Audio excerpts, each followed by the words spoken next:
Alright, welcome back everyone, it's Garland here bringing you another Tera video.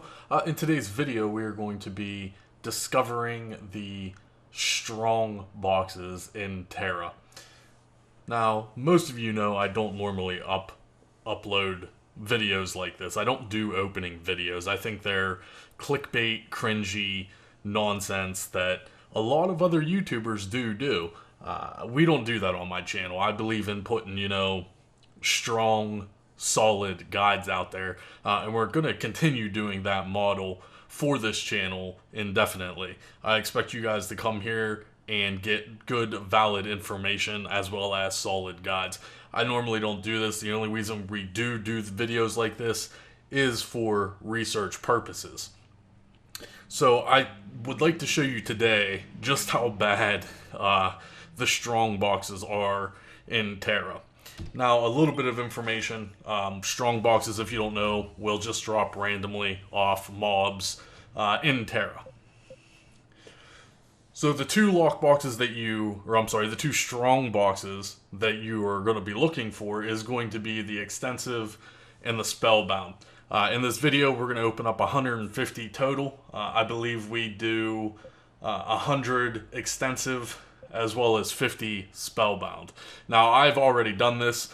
This won't be a live comm other than this right here in the conclusion.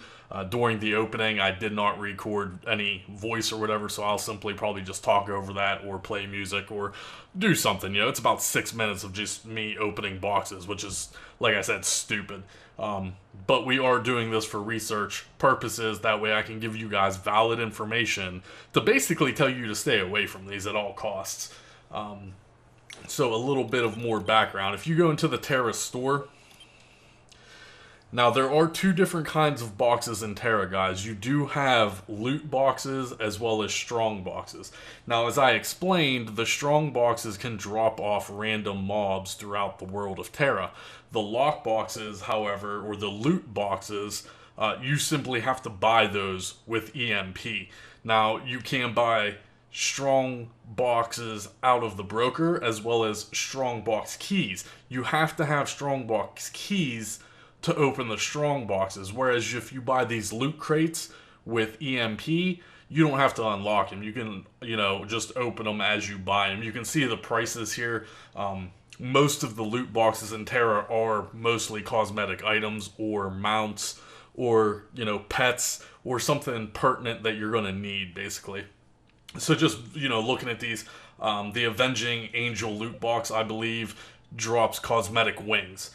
And they're 195 EMP per box. Now, if we go ahead and... I'm sorry, I didn't mean to exit out. If we go ahead back in here and go down to consumables, this is where you can get your strong box keys, which again cost EMP. Now, the more you buy of bulk, the less it gets. But if you were just to buy one key, you're looking at 95 EMP, which adds up obviously in a while. A stack of 50 keys is almost 2,700. Now keep in mind, we opened up 150. So, you do the math. 2,700 times 3, that equates to a lot of real life money that you would be paying for these Strongbox keys, unless you do go ahead and buy the Strongbox keys off the broker. So, my personal opinions on this, especially the strong boxes, guys. Now, these ones in particular, like I said, the extensive does drop Alkahest, and the spellbound drops spellbinds. And I really want you guys to pay close attention when I open these boxes, and you're going to see how bad it really is. There's going to be some times when I open a box and I'm only going to get one spellbind or one Alkahest. Now, I highly recommend that you guys stay away from strong boxes. However, you as a player can decide on what you want to do. It's your gaming experience. Now, my personal recommendation, like I said, I would personally stay away from these. I would not touch these. Sometimes they do come out with events on past, in PC, where you'll get double rewards out of strong boxes and stuff like that. Even then, when you're getting double rewards, if you don't hit any of the jackpots, you're still looking at very minor resource gain versus your cost ratio. So let's go ahead. We're going to open up 150 of these, and then we will come to an over.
guys, and we're back. So you can clearly see the resource gain from these strong boxes is absolutely pathetic. They are not worth the EMP value right now. Even if there was a bulk sell or anything, like I said, even if there was a double rewards from strong boxes, you would have to be very lucky with your RNG to actually prosper from opening these boxes, unfortunately. Like I said, that you clearly saw, there'd be some times when I would pull literally one Alkahest. So even if it's a double event going on, you're going to pull two Alkahests when you're paying 95 EMP per key. Or whatever they go off the broker. I think they're 100 plus gold per key off the broker, which will obviously fluctuate as the economy goes on. So everyone is going to have to make their own decision whether or not they do want to partake in these. My personal opinion on them is they are complete and utter doo-doo butter, and you should definitely stay away from these unless you're just in a 100% pinch and you gotta find some way to get Alkahest, then maybe as a last resort or something. However, be prepared to invest a good deal of either real life money or in-game gold, to accomplish your goals most likely. I would simply just farm on multiple characters for the resources and materials that way. I would not advise anyone to open any strong boxes. Now, at the same time, like I said, loot boxes or the loot crates in the game, they are different. We might do a separate video just on those alone. So hopefully you guys enjoyed this video. Remember, it was only, for research purposes. I do not do opening videos on my channel. If you want to see that, there's a plethora of other YouTubers out there that will gladly clickbait you and take 20 minutes of your time opening up some stupid boxes. So, hey, hopefully you enjoyed the video, guys. Make sure to leave me a comment below if you've already, if you bought Founders and you got keys with your Founders and you already used them. Let me know your experience with them and how you personally like them yourself. So that's going to wrap it up for me today.